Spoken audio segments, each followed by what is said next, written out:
à l'Institut français Léopold Sédar Senghor, ancien centre culturel français de Dakar, plusieurs artistes ont, à leur manière, marqué de leur empreinte cette commémoration.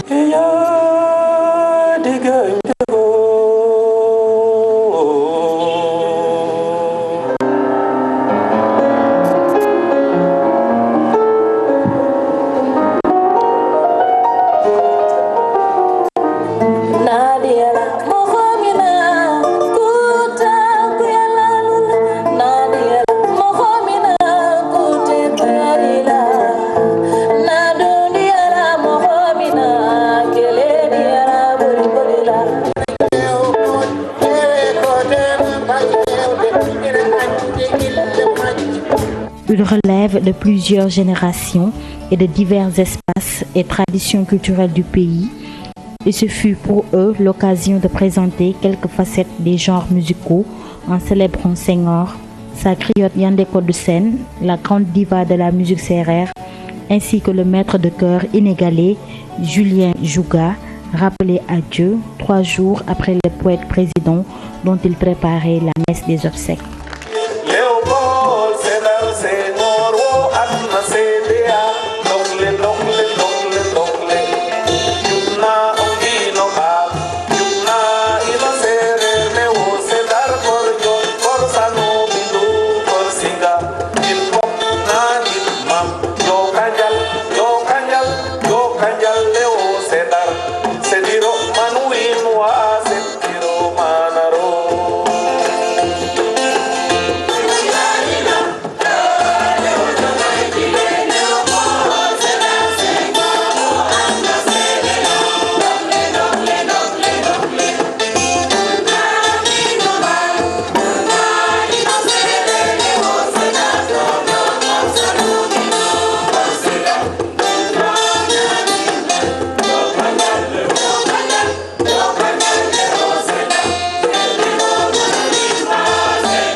À notre invitation et nous avons pu apprécier vraiment les artistes. Il y avait également différents artistes qui nous ont donné l'impression qu'il fallait encore penser au président Senghor.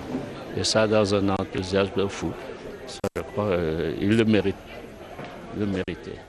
Après cette séquence de festivités, place au recueillement. C'est au cimetière de Bel-Air où repose Léopold Sédar Senghor qu'une assistance nombreuse et priante s'est rendue pour s'incliner devant la tombe de l'illustre disparu. Elle est composée de parents, de représentants de l'État, de femmes et d'hommes politiques et de culture, d'amis et de sympathisants de toute origine. Omnipotent Deus Pater et Filius et Spiritus Sanctus. Allez dans la paix de Christ, nous rendons grâce à Dieu. Une bonne journée à vous tous et toutes. Que Dieu vous garde dans son amour. Qu'il bénisse ce pays. Amen. Des gerbes de fleurs sont déposées sur la tombe de Léopold Sédar Senghor et l'un de ses poèmes est dit par les élèves des cours Sainte-Marie de Anne. Ce fut autant de marques de sympathie et d'attachement à l'endroit du premier président de la République du Sénégal. Et nous rendons grâce à Dieu de nous avoir permis de nous retrouver encore autour de la tombe de Léopold Sédar Senghor pour tous ensemble partager son souvenir, nous recueillir et prier pour lui. Nous en profitons pour exprimer notre légitime fierté, nous, ses héritiers politiques, pour ce qu'il a fait pour notre pays, la construction de la nation, la consolidation de l'état de droit, tout ce travail qu'il a accompli pour la paix sociale, pour la paix civile dans notre pays. Mon patron et mon maître à penser. Beaucoup d'émotions, à travers l'humanité entière. Maintenant, c'est l'université universelle maintenant. Sénégal surtout, de sa personne, de son œuvre et de sa pensée et de sa démarche. Qui est reçu du Sénégal avec lui-même, donc un homme qui appartient maintenant à l'humanité entière, d'abord au Sénégal. Il m'a appris à travailler, à connaître l'État de façon très profonde. De méthode d'organisation, je l'ai appris chez lui. Donc c'est un hommage posthume à Léopold Senghor. Et nous tous, nous savons que le président Léopold Sédar Senghor a représenté et représente toujours un monument pour l'Afrique, pour tout ce qu'il a fait pour le Sénégal, pour l'homme noir en général. Et ce 10e anniversaire donc, mérite que tout le monde donc, vienne célébrer cet instant ensemble. Ce que j'aurais demandé à l'ensemble des Sénégalais, c'est de se ressourcer, de se réimprégner de ces actes fondateurs de la démocratie dont nous jouissons aujourd'hui en tant que Sénégalais et qui nous vaut l'envie, l'admiration du monde entier. Cet homme était prédestiné pour créer un État, le construire, le façonner, le consolider et le laisser en héritage au peuple sénégalais. Ce qu'on peut retenir de Sédar, c'est que c'était un homme d'ordre pacifique, un homme de méthode et d'organisation, mais surtout il avait une vision. Tout ce qui se passe aujourd'hui au Sénégal, dans les grands moments, eh bien Senghor avait pensé qu'il se passerait comme ça, dans une logique de vie et dans un itinéraire de destin. Et cela se confirme tous les jours. Cet homme aimait l'Afrique et était en même temps ouvert vers l'extérieur. Et c'est ça la synthèse de la civilisation de l'universel, qui allie générosité, perspicacité, ambition légitime pour que le monde soit meilleur tous les jours. Des témoignages concordants ont relevé combien la portée de l'œuvre multidimensionnelle de Léopold Sédar Senghor dépasse largement les frontières du Sénégal et la manière indélébile dont il a marqué l'histoire de l'Afrique contemporaine et de la littérature d'expression française. Léopold Sédar Senghor, c'est pas seulement le fondateur de la nation sénégalaise, bien entendu, c'est aussi une personnalité qui a beaucoup marqué la France, la littérature française et plus largement l'histoire française même. L'histoire française en tant que fondateur du Sénégal, en tant qu'ami des hommes politiques français de l'époque, mais aussi en tant que premier africain membre de l'Académie française, agrégé de lettres aussi bien sûr, donc très très proche de notre culture. Et surtout, comme écrivain, c'est un poète qui reste très populaire en France, très très apprécié, extrêmement connu, extrêmement vivant toujours dans la littérature française. Comme père fondateur, il a marqué son sillon, il a laissé une trace durable, je l'espère, en créant en particulier une administration extrêmement compétente, intègre, neutre. Tout le monde se réfère encore à Senghor de ce point de vue-là. C'est lui qui a imprimé la marque et qui a donné un plus au Sénégal par rapport à beaucoup de pays africains. Ce que je retiens de lui, c'est vraiment un homme complet, très équilibré, sage et qui est plein d'humilité. Et après 10 ans, on se réfère à tout ce qu'il a dit, à son idéologie et sa pratique du travail, bien fait surtout. Et c'est un leitmotiv de la Fondation. Il faut qu'on ait une ceinture de main fraternelle. La fraternité, il n'y a rien de tel pour réunir les gens, qu'ils soient ensemble dans tous les combats, de la souffrance comme du bonheur. Au terme de cette journée de prière du 20 décembre, date anniversaire du rappel à Dieu de ce chantre de la négritude, du dialogue des cultures et de la civilisation de l'universel, une messe a été célébrée pour le repos de son âme à la cathédrale Notre-Dame des Victoires de Dakar. Lui, oui, est parti à la rencontre de son créateur. Cet homme que j'admire, on le sait dans ce pays, pour 1000 raisons, je l'admire pour cette phrase. Dans ses poésies, notre père, grand-père a dit ceci: la splendeur des honneurs est comme un Sahara, un vide immense. Seigneur, donne-nous d'être des hommes de l'honneur jusqu'au tombeau et de prendre avec des pincettes le pot d'honneur, les honneurs que les gens nous donnent. Béni sois-tu, toi, le seul à qui revient les honneurs et l'honneur. C'est toujours avec beaucoup d'émotion que nous évoquons les souvenirs de Léopold Sédar Senghor.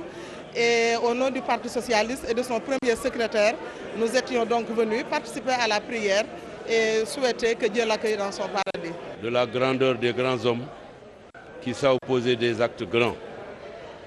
Cet homme a créé l'État sénégalais, il l'a construit de ses mains. Il avait tué une nation, il lui a offert un État.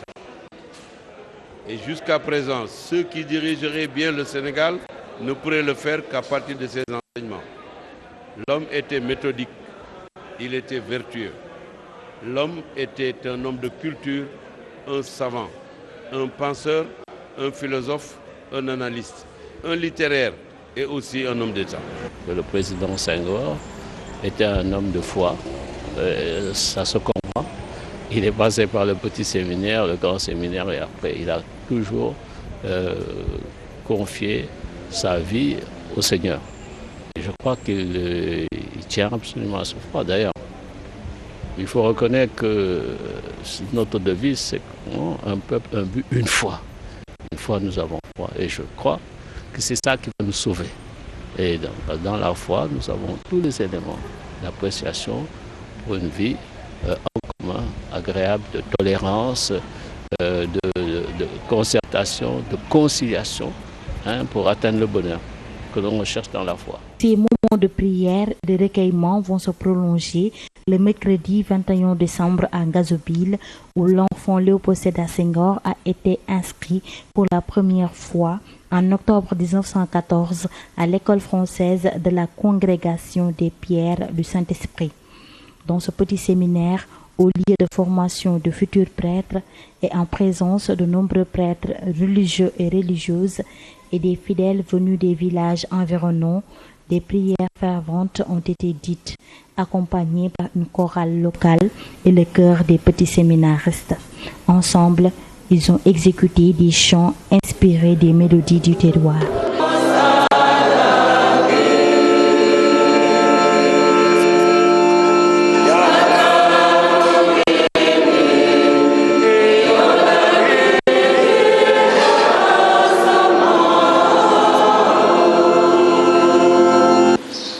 Bienvenue à vous tous dans ce Ngazobil de Senghor, qu'il a vu grandir et se forger sa personnalité à travers l'éducation qu'il y a reçue de 1914 à 1923. Bienvenue en ce lieu du royaume d'enfance qui a porté les souvenirs et les grandes émotions de ce grand homme de culture à la dimension universelle, de cet homme d'État et de ce grand croyant qui rappelait justement, pour évoquer l'importance de ce lieu dans son brillant parcours, qu'à l'église de Ngazobil, je le cite, nous chantions en dansant avec les anges, dans l'odeur des orgues, de la myrrhe, de l'encens.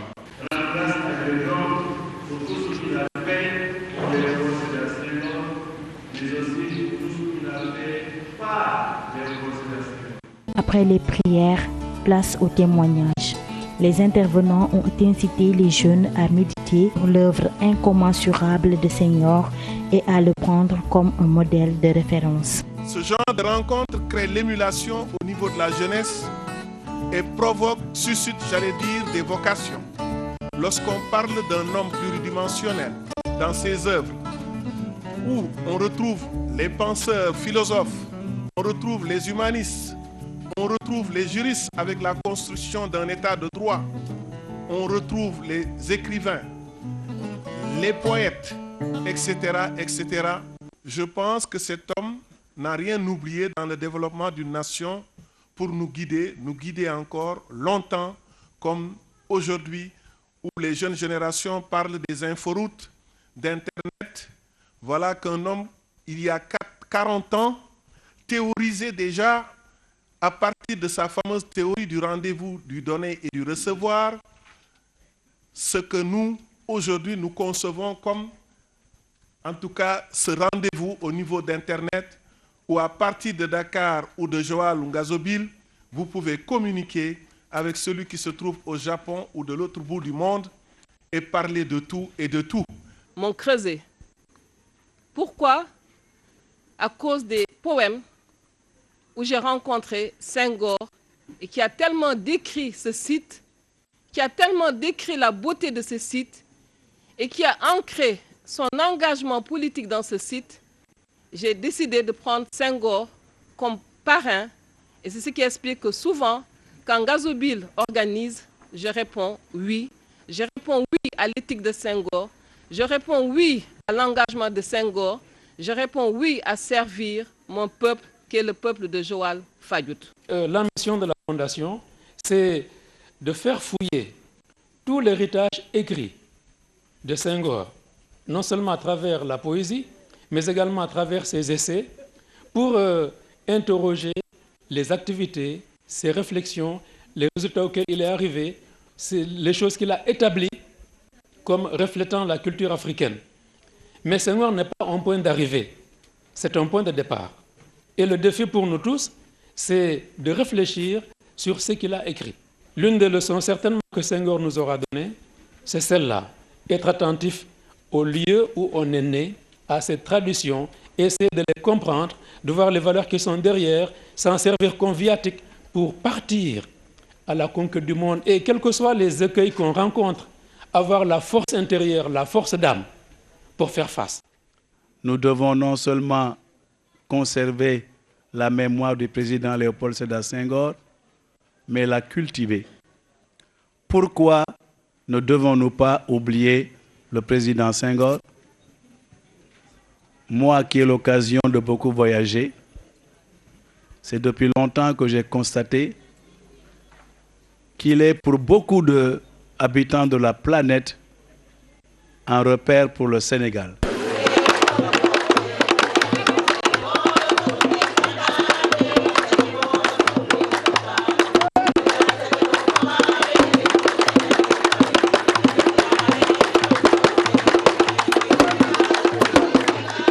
Les activités du programme de commémoration du 10e anniversaire se sont poursuivies à l'intérieur du royaume d'enfance du poète président avec la visite guidée de quelques-uns des sites abritant les 19 stèles de l'exposition permanente, lieu de mémoire du royaume d'enfance du poète président Léopold Sédar Senghor.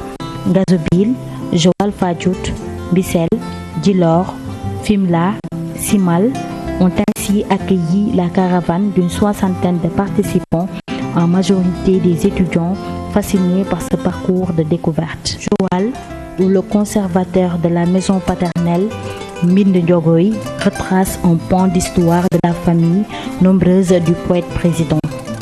Fadiouth, l'île aux coquillages, la Venise du pays Sérère, Bissel, où repose le premier roi du Sine, Maïssa Wali John Mané, Djilor, cadre de l'enfance heureuse du poète.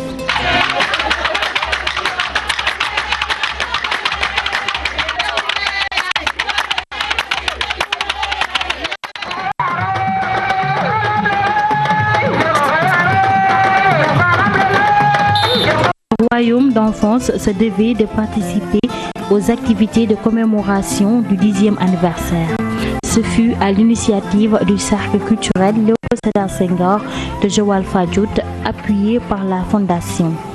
Dans la grande arène de Fimela, qui a refusé du monde, s'est tenu un tournoi de lutte traditionnelle, une ambiance survoltée, une gestuelle virile et gracieuse, des danses d'une plastique achevée sur un fond de chant poème gymnique.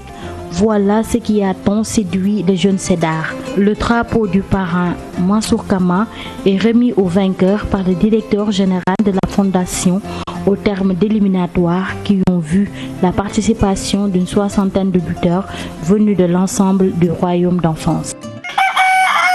Djilor est la maison paternelle, le ficus solitaire, la haute porte d'honneur, le gynécide étroite, autrement dit, la pièce occupée par Ndilan Bahoum, la mère du poète, le Warf et la rivière bleue. J'éclate en applaudissements. Vive la faillite du commerçant. J'applaudis à ce bras de mer déserté des ailes blanches. Je brûle le Séco, la pyramide d'arachide dominant le pays. Et le Warf dure, cette volonté implacable sur la mer. Mais je ressuscite la rumeur des troupeaux dans le hennissement et le mugisme. Djilor, le cimetière où reposent côte à côte musulmans et chrétiens, recueillement et prières devant les tombes de Wali Bakhoum ou Toko Wali, de Nilan Bakhoum, la mère du poète, et de la coépouse de cette dernière, Kankou Ngenar Diouf. Beaucoup d'émotions, beaucoup de bonheur de refaire le parcours du royaume d'enfance et de Senghor. Nous sommes au cœur de son enfance et c'est très émouvant et c'est très fort de visiter Joal, Fimela, Bissel. Et là, nous sommes à quelques pas de la tombe de sa maman et également de Toko Wali, son oncle. Mais ce pèlerinage au cœur du royaume d'enfance m'a réconcilié avec la poésie. Je crois que chaque jour, c'est une nouvelle découverte. À chaque fois que l'on visite Senghor, mais son écriture et son royaume d'enfance, on découvre des merveilles. Senghor est au cœur de la bataille, Senghor est au cœur de notre actualité. Et je crois qu'il est bon aujourd'hui qu'on redécouvre cet homme qui a beaucoup donné à notre pays. Et Senghor nous réconcilie toujours, je crois, avec la paix de l'esprit et avec la paix du cœur. Voyage remarquable dans le royaume du président et je vais de découverte en découverte et d'enrichissement en enrichissement. Je dois dire que sur le plan personnel, comme sur le plan professionnel, je suis extrêmement satisfait et très heureux d'avoir eu l'occasion de faire ce parcours avec autant de gens compétents et autant de spécialistes de l'histoire de Senghor. Chaque fois qu'on revient vers le royaume d'enfance de Senghor, on baigne dans un monde nouveau. Et c'est pourquoi j'ai été, comme d'ailleurs tous les membres de cette délégation-là, émerveillé parce qu'on a l'impression que nous voyons Senghor revivre, nous voyons aussi tout l'univers senghorien revivre. Ce voyage nous a permis quand même de faire un peu la traçabilité des lieux évoqués dans la poésie de Senghor. Puisque vous n'êtes pas sans savoir qu'on a étudié Senghor tout le long de notre cursus scolaire jusqu'à l'université. Et ce voyage vraiment nous a permis de nous imprégner de cette réalité-là et peut-être de faire un peu plus la connaissance de la poésie de Senghor. Vraiment, la visite m'a plu, ça m'a ému. J'ai vu là où Senghor est né, là où Senghor a grandi. Donc vraiment, je dirais que je vais remercier la Fondation Le Postard Senghor et merci pour cette initiative. Senghor était un grand humaniste, l'humilité vis-à-vis de toutes les choses qui paraissent importantes aux uns et aux autres, telle la richesse, le matu vu, je crois que c'est en toute simplicité, en toute joie, en toute hospitalité que les populations, aussi bien de Djilor, Nangan, Fimela et Simal, ont accueilli ces personnes qui sont venues visiter l'œuvre de Senghor, là où il a vécu, et ça c'est l'essentiel.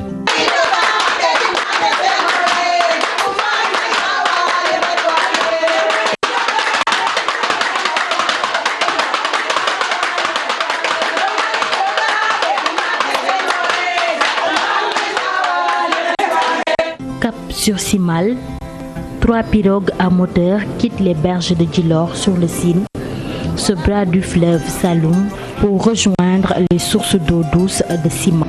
Simal est un vieux village du Xe siècle et il y a une population entièrement sérère, mais d'origine mandingue comme la plupart des populations de ce coin-ci. Ils viennent tous du Gabou. Et à Simal, il y a des puits d'eau douce. Les Lamantins venaient boire là-bas. Et Senghor a fait un poème concernant les Lamantins qui venaient boire à la source de Simal.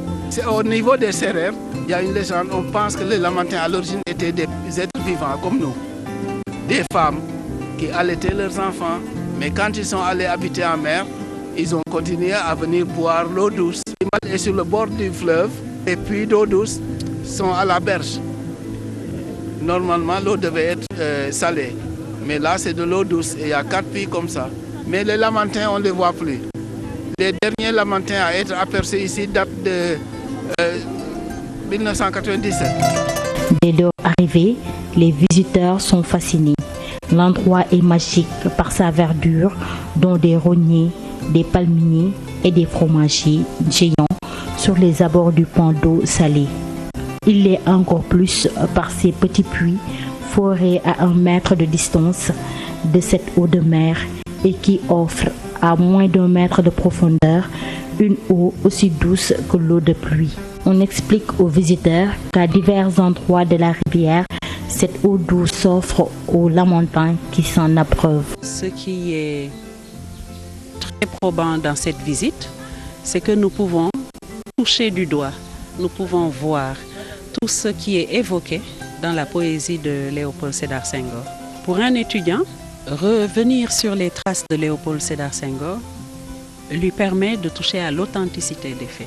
Pour un touriste, découvrir les lieux qu'il a foulés, c'est une grande émotion. Ce que Senghor nous apprend, c'est que lorsque nous sommes ancrés dans notre culture, nous n'avons pas peur du monde. Si mal, dans ce cadre magique autour, certains affirment qu'ils comprennent mieux les poèmes dont ils ont découvert l'univers de référence si contrasté et si attachant. D'autres confessent qu'ils ont mal jugé Léopold Sédar Senghor, dont ils ont douté de l'africanité et assurent que désormais, ils le percevront et le liront différemment.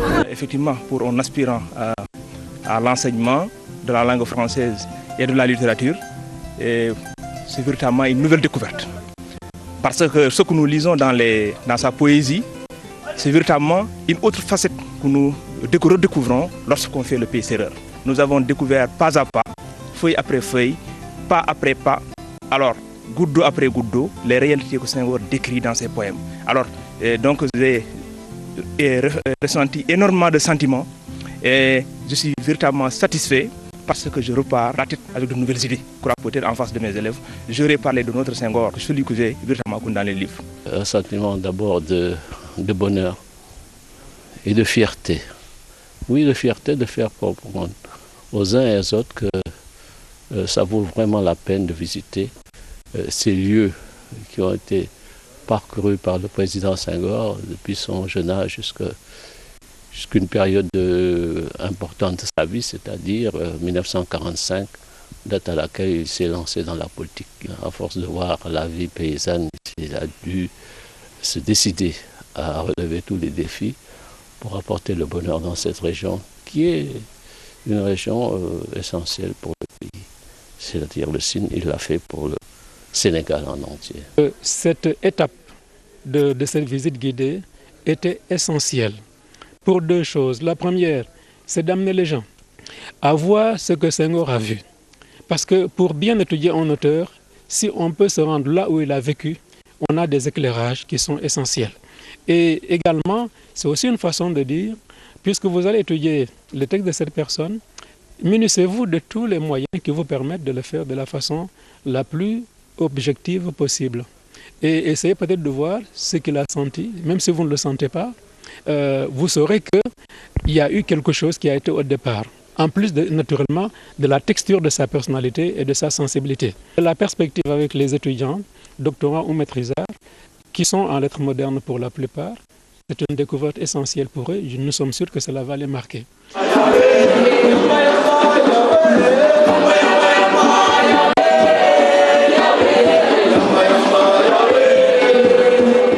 Après la découverte du royaume d'enfance et l'immersion dans ses profondeurs, place au débat sur des idées, les visions, conceptions et projections du président Senghor. La formule de la table ronde est adoptée et le thème est ouvert. Senghor d'hier à demain, lecture plurielle croisée. Le cadre en est l'université Cheikh Anta Diop et son grand amphithéâtre de 1500 places rempli aux 2/3. 4 professeurs, fins connaisseurs de l'œuvre de Senghor, ont ausculté et interrogé cette dernière sans concession. Cette table ronde ne prétend pas analyser de manière exhaustive les apports de la pensée de Senghor, ni les enseignements tirés de son action politique. Mais il a semblé intéressant de saisir de manière synthétique et dynamique ce que Senghor pourrait représenter aujourd'hui, ainsi qu'en fait foi l'intitulé Senghor d'hier à demain. Il a beaucoup plus marqué entre ces trois dimensions d'homme politique, de poète ou de professeur. Il répondait toujours, et c'est dans œuvre poétique, dans sa lettre à 3 poètes de l'Hexagone, il disait toujours « mes poèmes, c'est là l'essentiel ». Si nous voulons lire le testament de Senghor, je crois que c'est bien dans ces poèmes que nous devons le lire. Donc, poésie parole essentielle située entre l'inquiétude et l'enchantement, est formulée dans un langage défiant parfois le commentaire et essayant de dire, malgré tout, que l'homme doit rester vierge devant les territoires de l'espérance. Poésie, parole fondamentale qui nous renvoie au fondement, qui vient des profondeurs, des fondements plus exhumants. Poésie, parole le plus court de l'être à l'être. Même de très grands poètes, mais le problème est que à l'ombre tutélaire de Léopold Sédar Senghor, il est très difficile après de voir son étoile au firmament assez tôt. Aux exposés ont suivi questions et contributions. Une certitude, l'œuvre de Senghor est d'une diversité et d'une richesse étonnante et d'une actualité brûlante. Il faut la visiter avec assiduité, objectivité et en profondeur pour en saisir la portée et nourrir sa réflexion personnelle. Donc Senghor ne fait que reprendre ce qu'il y a dans nos cultures, et en cela, il n'y a aucune contradiction. Il assume simplement sa culture. C'est une forme de rationalité. C'est-à-dire cela est lié à notre vision du monde. Parce que la rationalité discursive, comme celle de Descartes, est réductrice par rapport à la complexité de la réalité. Notre première rencontre, pour ainsi dire, j'étais jeune étudiant à la faculté. On venait d'autoriser pour une fois l'ouverture de l'école nationale d'administration et de magistrature, comme on l'appelait à l'époque, à toutes les disciplines. Donc je me suis présenté et j'ai été admis à l'ENAM. Et donc on était ici à la faculté de lettres. C'est Senghor qui nous avait déménagé, pour ainsi dire, de cette faculté à là où se trouve actuellement l'ENAM. C'est surtout pour la jeune génération. Quand vous passez devant l'ENAM, sachez que ça c'est Senghor. Donc, on n'a pas à s'interroger qu'est-ce qu'il a fait. C'est un bâtisseur. Les écoles d'administration sont des écoles de formation professionnelle. On prépare à des métiers. Mais il a beaucoup de considération pour l'administration. Il y croyait. Parce que quelque part, il se disait qu'un État qui n'a pas d'administration ne peut pas fonctionner. Et voilà que la table ronde se conclut par la poésie. Arrachant la parole à leurs aînés, les élèves n'ont pu résister à la magie du verset senghorien et ont déclamé certains des poèmes de l'auteur. Dans la foulée, ils diront un poème de son ami et compagnon de combat, Aimé Césaire. Calme et berce, oh ma parole, l'enfant qui ne sait pas que la carte du printemps est toujours à l'enfer. Les herbes balanceront pour le bétail et son bout de l'espoir. Le long geste de l'homme je l'ai vu. Trouve l'accablement opaque de sa droite patience. Et il y a pour ceux qui n'ont jamais rien inventé, pour ceux qui n'ont jamais rien dompté, pour ceux qui n'ont jamais rien contrôlé. Mais ils s'abandonnent saisir à l'essence de toute chose. Ignorant les surfaces, mais saisis par le mouvement de toute chose. Ainsi sur le bon, mais jouant le jeu du monde. Véritablement les fils aimés du monde. Pour eux, à tous les souffles du monde, elle partage de tous les autres du monde. Étincelle du feu sacré du monde. Aimé Césaire qu'elle nous retrouve.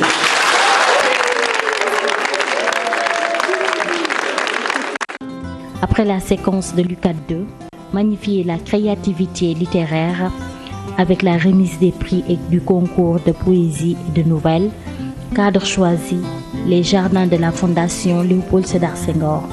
3 lauréats par genre, lecture d'extraits des textes primés, remise des prix en nature, des publications de la Fondation, un numéraire et un cocktail dînatoire pour fêter le parrain.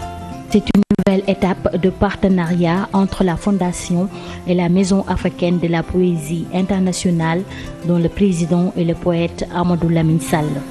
Comme une composition appartenant au genre du roman, mais qui s'en distingue par un texte beaucoup plus court, par la simplicité du sujet et par la sobriété du style et de l'analyse. La poésie, quant à elle, se définit comme l'art de combiner les sonorités, les rythmes, les mots d'une langue pour évoquer des images, suggérer des sensations et des émotions. Nous sommes ici par la grâce d'abord d'un poète